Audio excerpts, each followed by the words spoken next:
Alice au pays des merveilles.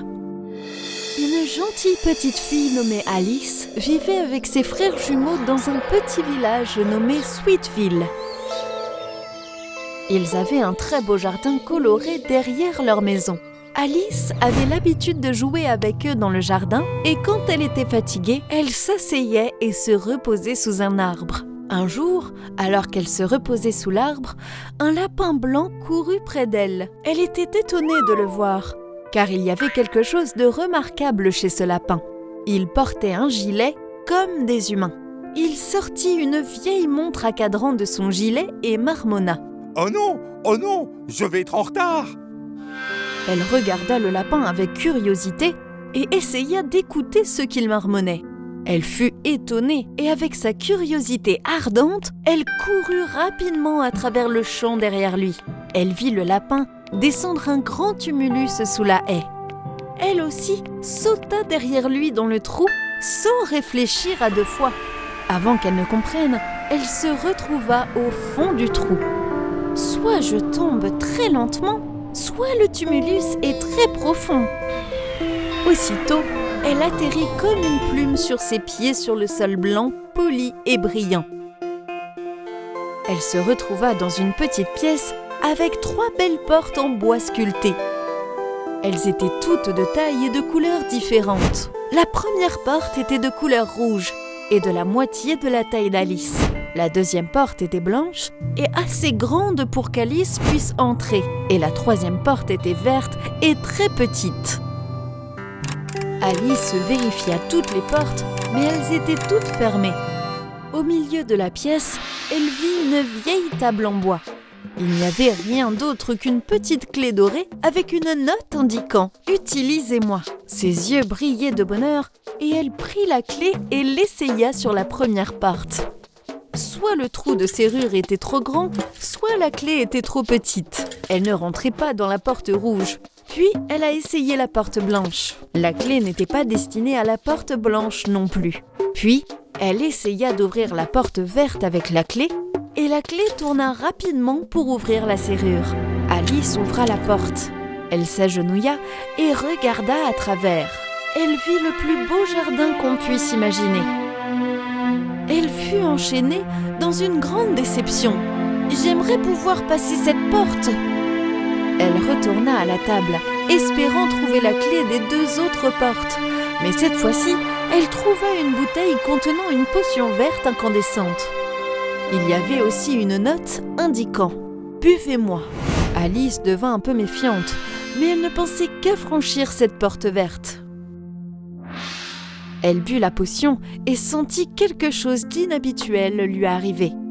Elle vit la pièce s'agrandir. Mais c'était Alice qui rétrécissait. Quelle sensation étrange! Elle ne pouvait plus tenir la bouteille.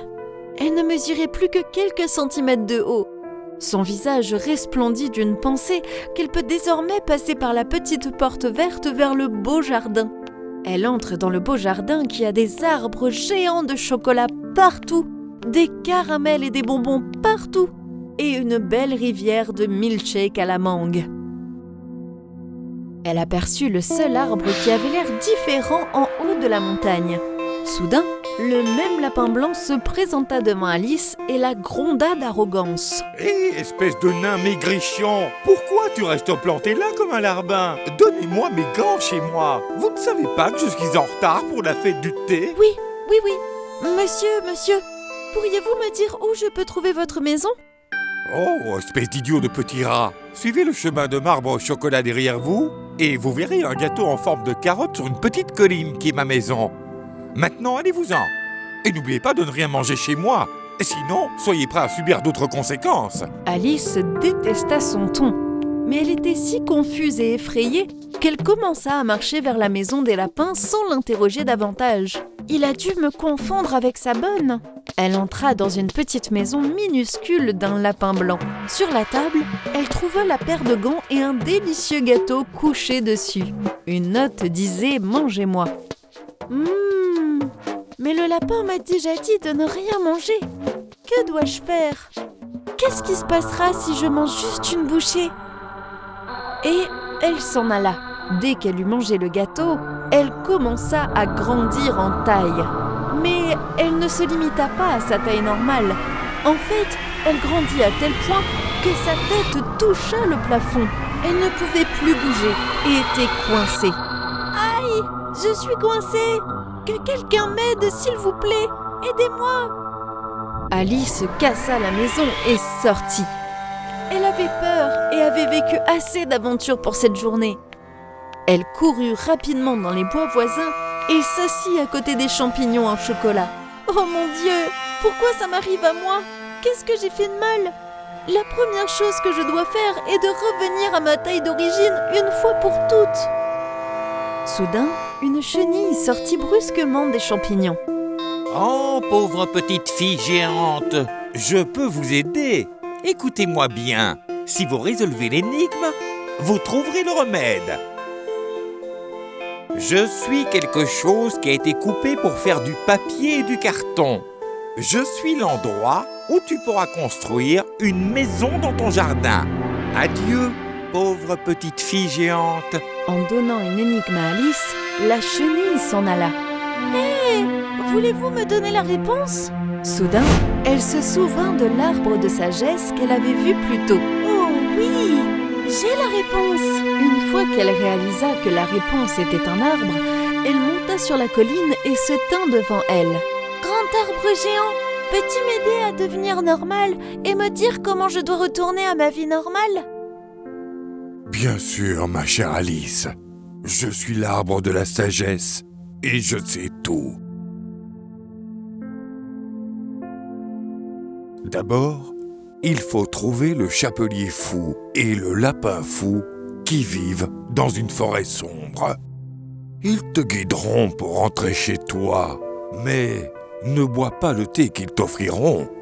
Sinon, tu te fâcheras comme un chapeau et un lapin fou. Mange ce fruit. Il t'aidera à retrouver ta taille d'origine. Merci beaucoup, arbre. Je me souviendrai certainement de vos instructions.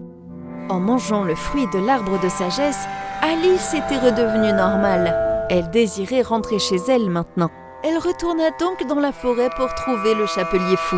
En chemin, elle rencontra une chouette qui regardait étrangement vers elle. « Bonsoir, monsieur.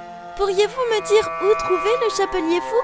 Une vieille chouette sage s'assit sur un bonbon à la menthe. Suivez le chemin, vous trouverez l'indice.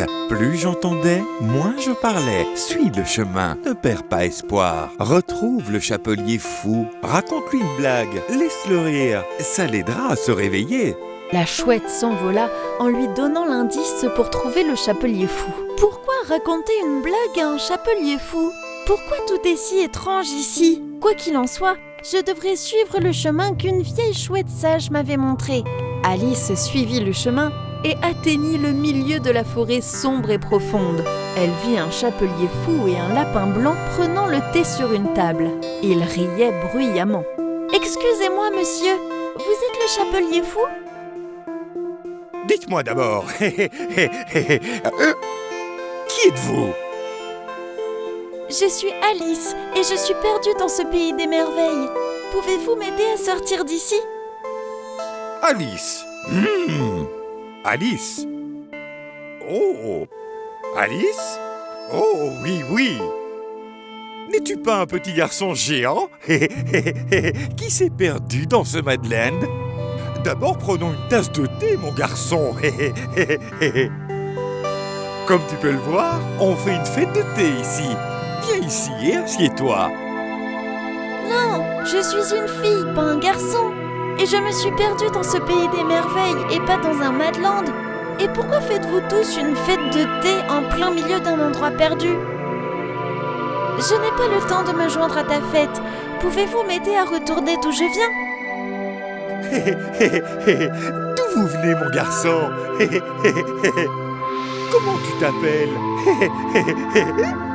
Hé, toi, je connais ton nom. Ton nom est... Quel est ton nom, au fait ? Et où est mon pantalon ?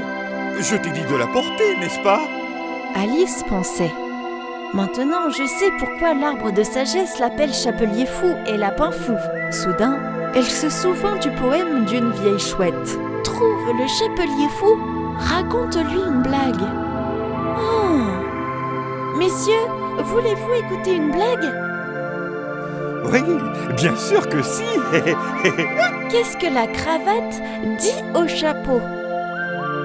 Vous partez en tête et je vais traîner dans le coin. Alice leur raconta une belle blague sur laquelle ils ont ri follement et se sont soudain réveillés de leur folie. Pourriez-vous m'aider à rentrer chez moi ? Oh, ma chère, désolé pour mon comportement maladroit. Ça doit être à cause du thé que nous buvons régulièrement. Maintenant, je vais certainement vous aider à rentrer chez vous. Le chapelier fou lui montra la sortie par un autre tunnel et lui souhaita bonne chance. Alice entra dans le tunnel. Le tunnel était si sombre à l'intérieur qu'elle ne pouvait rien y voir. Alice sentit une main froide sur son épaule. Prise de peur, elle se réveilla en voyant que c'était son jeune frère qui essayait de la réveiller. Alice était tellement soulagée de savoir que tout ce qu'elle voyait n'était qu'un rêve. Elle se joint à ses frères pour jouer, pendant que le lapin blanc au manteau imperméable la regardait de derrière l'arbre. La fin.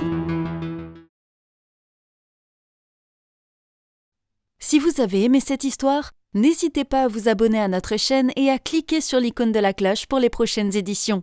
Surtout, n'oubliez pas de commenter.